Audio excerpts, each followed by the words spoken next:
আপনি বলেন 70 বছর, 80 বছর, 90 বছর, কী অসুবিধা আছে? যতক্ষণ পর্যন্ত আমি চিন্তা করতে পারি, কাজ করতে পারি, বুদ্ধি দিতে পারি, আমি তো সচল, আমি মানুষ। তো কাজেই তরুণরা যেরকম কাজ করবে, বয়স্করাও কাজ করবে।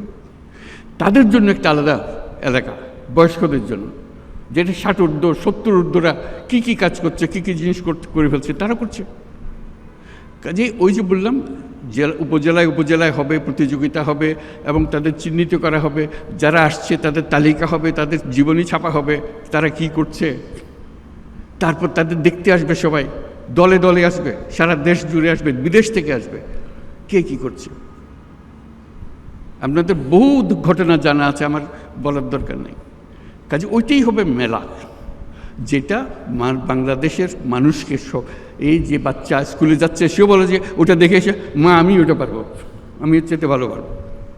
সে ক্লাস 7-এর ছাত্রী, সে ক্লাস 7-এর ছাত্র, তার মাথায় বুদ্ধি এসছে, করুক না, অসুবিধা কি? বুদ্ধির জন্য তো বয়সের দরকার নেই। বুদ্ধি আলাদা এক জিনিস। সে 100 বর্ষ বয়সী মানুষের কাছ থেকে আসতে পারে, 5 বছরের বাচ্চা থেকেও আসতে পারে, আসুক না। এইগুলো দেওয়াটাই হলো এই মেলা। কাজে আমরা এই মেলা আজকে আমরা দেখব, মেলা আমাদের উৎসাহিত করবে, কিন্তু ভবিষ্যতের মেলা সারা দেশ জুড়ে হবে, জায়গায় জায়গায় হবে। এবং এটা হলো চূড়ান্ত মেলা, সবাই আসবে, দেখতে আসবে, বুঝতে আসবে, শিখতে আসবে, বিনিয়োগ করতে আসবে। এখানে যারা দেখতে আসবে তাদের অর্ধেকাংশ হলো যারা বিনিয়োগ করতে চায়, সঙ্গী খুঁজতেছে, কোন ব্যবসাটা সে ধরবে, কোন ব্যবসাটাকে নিয়ে সে এগিয়ে যাবে। বুদ্ধিটা তো বিরাট সম্পদ, টাকার চাইতে অনেক বড় জিনিস। টাকা তো বুদ্ধির পিছিয়ে পিছিয়ে দৌড়বে। আমরা এখন বলছি টাকা নেই, টাকা নেই, টাকা নেই তো বিষয় না, বুদ্ধি নেই, বুদ্ধি নেই বলতে পারেন। কেন বুদ্ধি থাকবে না আমাদের? বুদ্ধি থাকলেই টাকা।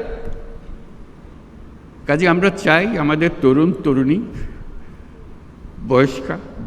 বয়স্কা যত আছে, সবাই তার এই যে স্বতঃস্ফূর্ত উদ্যোক্তা হবার শক্তি, সেটাকে এগিয়ে এই অনুষ্ঠানের মাধ্যমে, মেলার মাধ্যমে আমরা এগিয়ে নিতে পারি।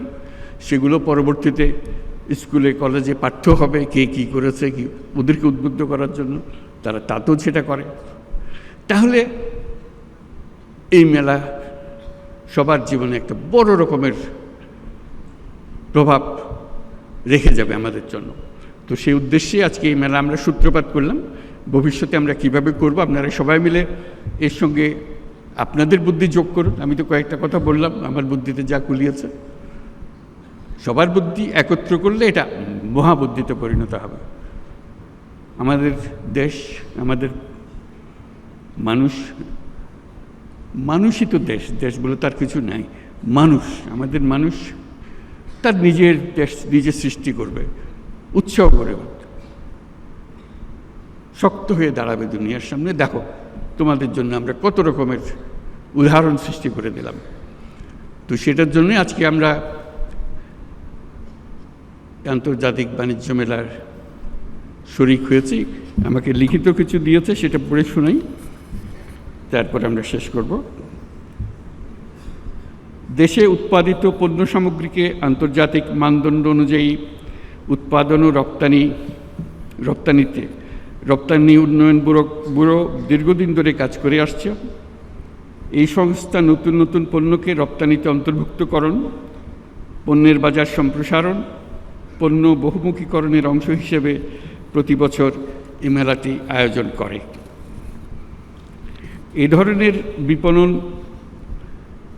বিপণন প্রসারমূলক কার্যক্রমের ফলে ইতিমধ্যেই আমাদের তৈরি পোশাক বিশ্ববাজারে নেতৃস্থানীয় অবস্থান তৈরি করেছে।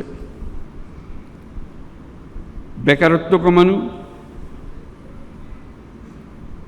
বৈদেশিক মুদ্রা অর্জন এবং দারিদ্র্য কমিয়ে আনার মাধ্যমে রপ্তানি বাণিজ্য দেশের অর্থনীতির ভিতরকে মজবুত করতে বিশেষ ভূমিকা রাখছে।